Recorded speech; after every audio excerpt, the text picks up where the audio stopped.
बच्चों कल मैंने आपको क्या बताया था कि श्वसन की दो प्रक्रियाएं होती हैं इंपॉर्टेंट। ग्लाइकोलिसिस क्या होता है, ग्लाइकोलिसिस में क्या मैंने बताया था आपको यहाँ पे कि जो ग्लूकोज है ना C6H12O6 ये जो है किससे बदल जाता है, दो अणु पायरुविक एसिड के, किसके, ये है पायरुविक एसिड का सूत्र, दो अणु किसके, पायरिक अम्ल में बदल जाता। कैसे बदलता है मैंने कहा था इसमें 10 पद होते हैं, ठीक है।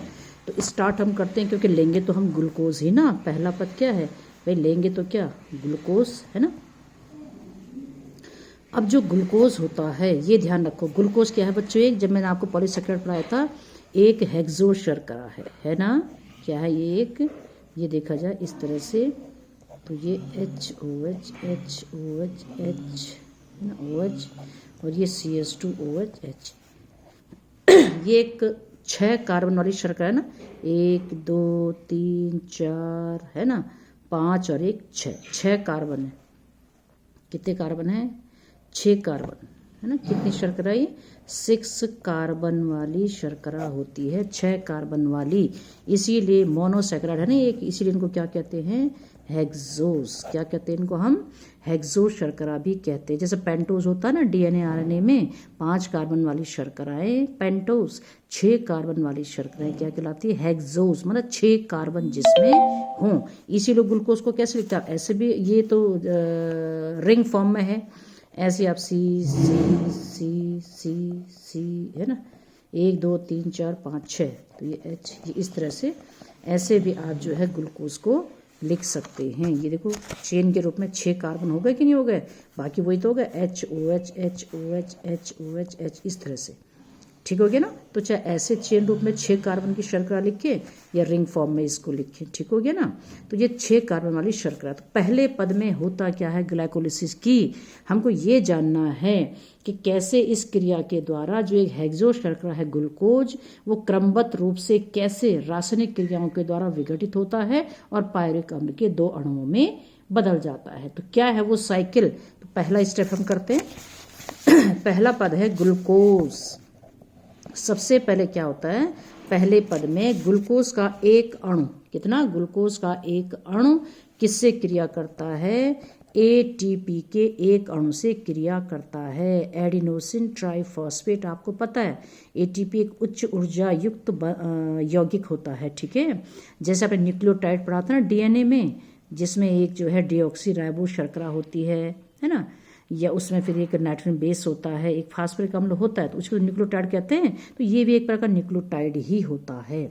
तो सबसे पहले ग्लूकोज का एक अणु ATP के एक अणु से क्रिया करता है। और ध्यान रखना बच्चों, ये जो रिएक्शन होंगे ना सारे, ये पूरे एंजाइमेटिक हैं। इट मीन्स हर स्टेप में आप देखेंगे एक एंजाइम भाग लेता है, क्योंकि एंजाइम जो होते हैं ना बच्चों बायो में या जीवों के अंदर, ये प्रेरक का उत्प्रेरक का काम करते हैं, कैटालिस्ट का काम करते हैं। तो हर क्रिया को बढ़ाने का काम करते हैं।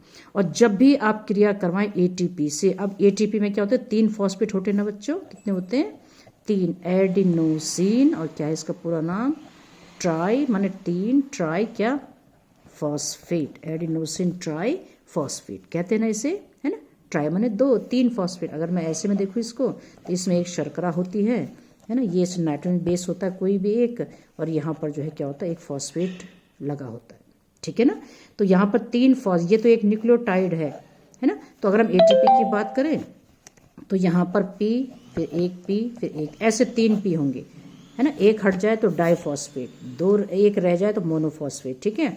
तो इस तरह से जो है 3 फॉस्फेट इसमें होते हैं। तो जब भी किसी पदार्थ की ATP से क्रिया होती है, ध्यान रखना एक फॉस्फेट हमेशा टूट जाता है, ठीक है ना।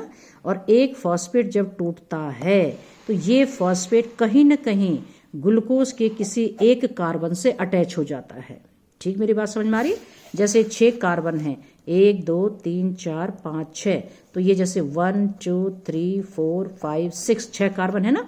तो ये ATP का एक फॉस्फेट निकल करके इस, मान लो है ना, इस ग्लूकोज के 6वें कार्बन पर चला जाता है। किस पे चला जाता है, 6वें कार्बन पर चला, मान ली यहाँ पर है तो ये, सॉरी ये नहीं होना चाहिए, यहाँ पर होगा है CH2OH, तो यहाँ 6वें कार्बन पर चला गया, मान लीजिए कहाँ चला गया, छठवें कार्बन पर, है ना। तो यहाँ पर इसको हम कह सकते हैं कि यहाँ पर ग्लूकोज का फॉस्फोरिलेशन हो रहा है, या यहाँ पर ग्लूकोज का फॉस्फोरिलीकरण हो गया। इट मीन्स ग्लूकोज से पहले पद में स्टेप 1 में एक एटीपी का फॉस्फेट निकला और छठवें कार्बन पर जुड़ गया। अब जरा देखिए, जब छठवें कार्बन पर ये फॉस्फेट जुड़ेगा तो इसका रहेगा तो ग्लूकोज ही ना, लेकिन इसको कैसे पढ़ते हैं फिर, केमिस्ट्री में भी आप ये सब पढ़ेंगे। छठवें कार्बन पर जब अटैच हो जाता है फॉस्फेट, एक फॉस्फेट, इसको पढ़ते हैं ग्लूकोज 6 फॉस्फेट। बहुत आसान है, ये छोटी छोटी चीज़ें समझोगे तो रटना भी नहीं पड़ेगा आपको। क्या बोला मैंने इसको यहाँ पर, ग्लूकोज 6 फॉस्फेट। क्यों कहा, अगर 1 कार्बन पर जाएगा तो ग्लूकोज 1 फॉस्फेट, 5 पे जाएगा तो ग्लूकोज 5 फॉस्फेट, 6 पे जाएगा तो ग्लूकोज 6 फॉस्फेट। ठीक है, तो यहाँ पर पहले पद में क्या बन जाता है, एटीपी से क्रिया होने के पश्चात यहाँ पर बन जाएगा पूरा मैं लिख देती हूँ, ग्लूकोज 6 फॉस्फेट। ये बनाने में चित्र है ना, ग्लूकोज 6 फॉस्फेट यहाँ पर बन गया। और साथ में क्या बन जाएगा, जो एटीपी से जब एक फॉस्फेट निकल जाएगा, एक फॉस्फेट जब रिलीज हो जाएगा तो 2 ही फॉस्फेट बचा ना इस किस पर, इस एटीपी पर। इसको क्या कहेंगे, एडीपी, एडिनोसिन डाइफॉस्फेट। एक फॉस्फेट चला गया, डाई मीन्स 2, ट्राई मीन्स 3, तो 2 ही तो रह गया। तो क्या बोलेंगे, एडिनोसिन तो रहेगा ही पूरा। ये एडिनोसिन मतलब एक एडेनिन बेस और एक राइबोस शर्करा। तो एडिनोसिन ये हो गया और 2 फॉस्फेट, एडिनोसिन डाइफॉस्फेट, 2 फॉस्फेट है ना, तो इसको हम कहते हैं शॉर्ट में एडीपी। क्या बोलते हैं, एडीपी। तो आप समझ में आ गया आपको। तो पहला पद में फिर बता दो आपको, C6H12O6 है ना, प्लस ये मैं सीधे ये लिख के यहाँ पर लिख दूँ मैं एटीपी। ठीक, क्रिया भी। और यहाँ पर देखिए क्या बना, ग्लूकोज 6 फॉस्फेट बनाना, साथ में क्या बना, एडीपी, साथ में क्या बना, एडीपी, एडेनोसिन डाइफॉस्फेट। ये हो गया पहला पद। तो पहले पद में ग्लूकोज किस में बदल गया, ग्लूकोज 6 फॉस्फेट में, है ना। और इसको करने वाला जो यहाँ पर एंजाइम था, इस क्रिया को देने वाला, करने वाला, उसका नाम है हेक्सोकाइनेज। एंजाइम का नाम देखो कैसे नाम रखते हैं, काइनेज एंजाइम हमेशा एटीपी से रिलेटेड है, पहली बात। दूसरा, हेक्सो मीन्स होता है 6 कार्बन, हेक्सामीन क्या होता है 6। तो यहाँ पर 6 कार्बन की शर्करा से, या 6 कार्बन की शर्करा से तो एटीपी जुड़ा, इसलिए इस एंजाइम का नाम है हेक्सोकाइनेज। क्या है इसका नाम, हेक्सोकाइनेज। रटना भी नहीं पड़ेगा, हेक्सो माने 6 कार्बन वाली शर्करा है, तो हेक्सोकाइनेज जो है इसको कहा जाएगा। तो ग्लूकोज पहले पद में एटीपी से इसका फॉस्फोरीकरण होता है, फॉस्फोरेशन होता है, ग्लूकोज 6 फॉस्फेट का निर्माण होता है। एक ही अणु बनेगा ना, क्योंकि एक ही अणु था, एक ही अणु ये है, तो एक ही अणु तो बनेगा ग्लूकोज 6 फॉस्फेट। ध्यान रखना यहाँ पर, ठीक है। साथ में एटीपी निकल गया। सेकंड स्टेप देखिए आप। अब सेकंड स्टेप में क्या था, सेकंड स्टेप में था ग्लूकोज 6 फॉस्फेट, ग्लूकोज 6 फॉस्फेट था ना सेकंड स्टेप, है ना। अब सेकंड पद में क्या होता है, ग्लूकोज 6 फॉस्फेट का, ये ग्लूकोज 6 फॉस्फेट अपने ही एक आइसोमर किससे बदल जाता है, फ्रक्टोज 6 फॉस्फेट, किससे बदल जाता है, फ्रक्टोज 6 फॉस्फेट। अब आप कहेंगे ग्लूकोज फ्रक्टोज 6 फॉस्फेट है, मतलब फ्रक्टोज क्या है, ग्लूकोज की ही तरह फ्रक्टोज भी एक हेक्सो शर्करा है, ठीक है। ग्लूकोज की ही तरह फ्रक्टोज भी एक 6 कार्बन वाली शर्करा है। दोनों में अंतर कुछ नहीं है, दोनों का सूत्र सेम है, C6H12O6, यही सूत्र है उसका भी। लेकिन थोड़ा सा बस का कुछ जो मूलक होते हैं, इनके जो ग्रुप होते हैं, बस उन ग्रुप की स्थिति भिन्न होती है। जैसे ग्लूकोज में एल्डिहाइड ग्रुप होता है ना, और फ्रक्टोज में कीटोन ग्रुप होता है, इतना ही अंतर है। तो इसीलिए तो ग्लूकोज को हम एल्डोज शर्करा भी कहते हैं, एल्डोज, है ना। और इस फ्रक्टोज को हम कीटोन शर्करा भी कहते हैं, मतलब इसको कीटोज कहते हैं हम, इसको एल्डोज कहते हैं। समझ में आ रहा है मेरी बात। एल्डिहाइड ग्रुप होने के कारण ग्लूकोज क्या है, एल्डोज शर्करा है। कीटोन ग्रुप होने के कारण फ्रक्टोज क्या है, एक कीटोज शर्करा है। ध्यान दो ना, छोटी छोटी चीजें होती है, इनके नाम से आधारित होते हैं ये सारे। तो एल्डिहाइड ग्रुप होता है ग्लूकोज में, और फ्रक्टोज में क्या होता है, कीटोन ग्रुप, ठीक है। और दोनों का सूत्र सेम होता है, मतलब same carbon, same hydrogen, same oxygen, C6 6 12 hydrogen and 6 oxygen, सब वही चीज़ होती बराबर, ठीक हो गया ना। तो सेकेंड पद में क्या बोला मैंने कि जो ग्लूकोज 6 फॉस्फेट है ये अपने ही एक आइसोमर, ये इसका आइसोमर है। आइसोमर मतलब जिनकी संरचना सेम होती है लेकिन कुछ मूलक की स्थिति भिन्न होती है, जैसे ये दो ग्रुप है ना इसमें, एल्डिहाइड और कीटोन, ठीक है। तो ये इसी का आइसोमर होता है फ्रक्टोज। तो इसमें ये भी एक हेक्सोज है, तो कुछ भी नहीं है, बस ग्लूकोज किसमें बदल गया, फ्रक्टोज 6 फॉस्फेट में। फ्रक्टोज में भी 6 ही कार्बन पर है, क्या फॉस्फेट वही रहेगा, बस सिर्फ ग्लूकोज 6 फॉस्फेट किसमें बदल गया, सेकेंड पद में फ्रक्टोज 6 फॉस्फेट में। अब यहाँ पर जो एंजाइम होता है ना उसका नाम देखिए हमेशा, क्योंकि इसी का आइसोमर है, नहीं है कि नहीं आइसोमर, आइसोमर का मतलब होता है समावयी, तो इसलिए एंजाइम का नाम भी उसी के जो क्रिया होती क्या है उसी के आधार पर नाम भी पड़ जाता है। एंजाइम हो जाएगा आइसोमेरेज, क्योंकि एंजाइम में क्या होता है, एंजाइम का जो नॉमेनक्लेचर होता है ना, एज लगना, आपने कुछ नहीं करना, एज काइनेज, प्रोटीनेज, आइसोमेरेज, है ना, ठीक है, लाइपेज, सुनते हो नहीं सुनते हो, है ना। तो इसलिए जो है नाम एज लगाना है और क्रिया क्या हो रही है, आइसोमेराइजेशन की हो रही है। आइसोमेराइजेशन का मतलब क्रिया क्या है, आइसोमेराइजेशन मतलब क्रिया हो रही है समावयीकरण की, इसी का ये समावयी है। तो समावयी क्रिया होने के कारण एंजाइम का नाम भी क्या हो गया, आइसोमेरेज। अगर पूरा इसका नाम लिखना चाहो तो इसका पूरा नाम है, मैं बता दूं आपको, फॉस्फोहेक्सो आइसोमेरेज। क्या लिखा मैंने एंजाइम का नाम, फॉस्फो, क्योंकि फॉस्फेट जुड़ा हुआ ना इससे, हेक्सो माने 6 कार्बन शर्करा है और आइसोमेराइजेशन की क्रिया हो रही है, तो फॉस्फोहेक्सो आइसोमेरेज क्या हो गया पूरा नाम, फॉस्फोहेक्सो आइसोमेरेज। तो इस एंजाइम की वजह से ग्लूकोज 6 फॉस्फेट किसमें बदल जाता है, फ्रक्टोज 6 फॉस्फेट में। थर्ड स्टेप देखिए, फ्रक्टोज 6 फॉस्फेट, है ना। अब थर्ड स्टेप में क्या होता है जरा देखिए, फ्रक्टोज 6 फॉस्फेट का थर्ड स्टेप में फॉस्फोरिलीकरण होता है। अब देखो अभी मैंने समझाया था फर्स्ट स्टेप में भी फॉस्फोरिलीकरण हुआ था ना, और यहाँ भी फॉस्फोरिलीकरण होगा। इट मीन्स फॉस्फोरिलीकरण जब हो, फॉस्फोरिलेशन जब हो तो एटीपी से क्रिया होती है, बस फॉस्फोरिलीकरण तभी तो होगा जब फॉस्फेट जुड़ेगा इस पे, तो बस फिर एटीपी से एक अणु ही बन रहा, हर जगह एक एक बन रहा है ना अभी। तो फ्रक्टोज 6 फॉस्फेट का फिर फॉस्फोरिलेशन होता है, एक एटीपी से क्रिया होती है, थर्ड स्टेप में फिर एटीपी यूज होता है और यहाँ पर बन जाता फिर वही होगा। अब क्या रटना आपको भाई, एटीपी से जब क्रिया होगी तो एक फॉस्फेट निकल जाएगा ना, और ये फॉस्फेट कहीं ना कहीं इस फ्रक्टोज पे ही तो जाएगा। जैसे मान लीजिए ये है, चलिए ठीक है, बार बार नहीं लिख रही हूँ, एक फॉस्फेट यहाँ पर 6वें कार्बन पे था, है ना, और एक फॉस्फेट आ जाता है पहले कार्बन पर।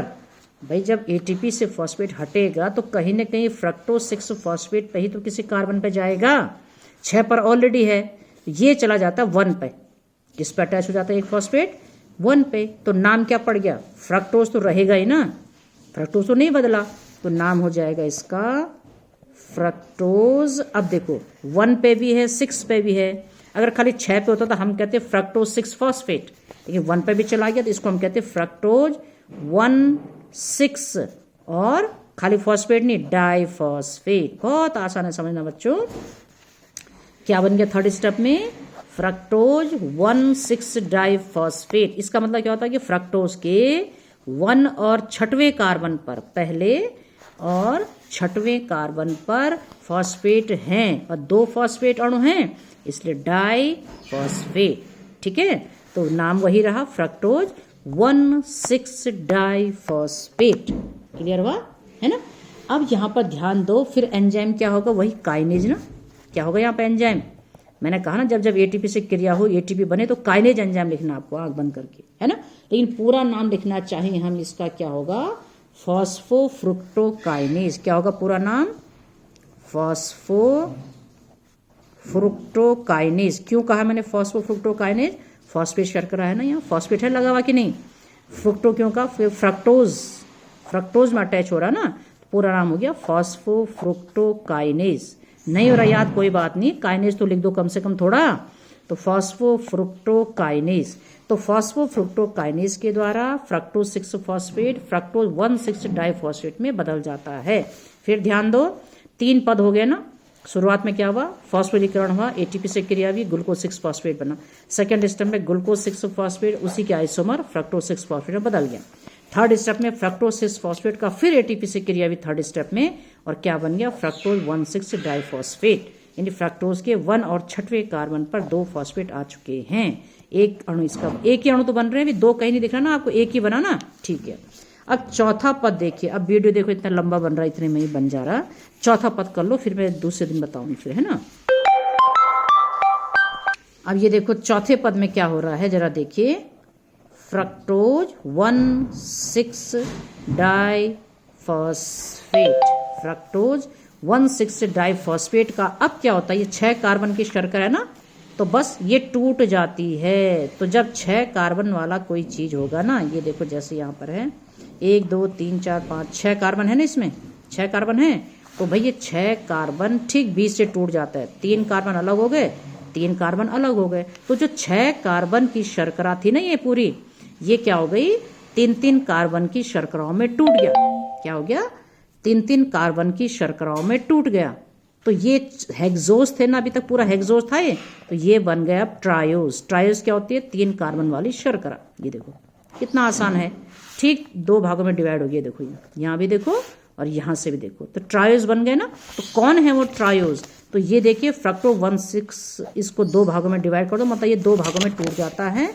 एक बनता है, जरा देखो अब, 3-फास्फोग्लिसरल्डिहाइड, 3-फास्फोग्लिसरल्डिहाइड, क्या बना, 3-फास्फोग्लिसरल्डिहाइड। ग्लिसरल्डिहाइड 3 कार्बन की शर्करा है।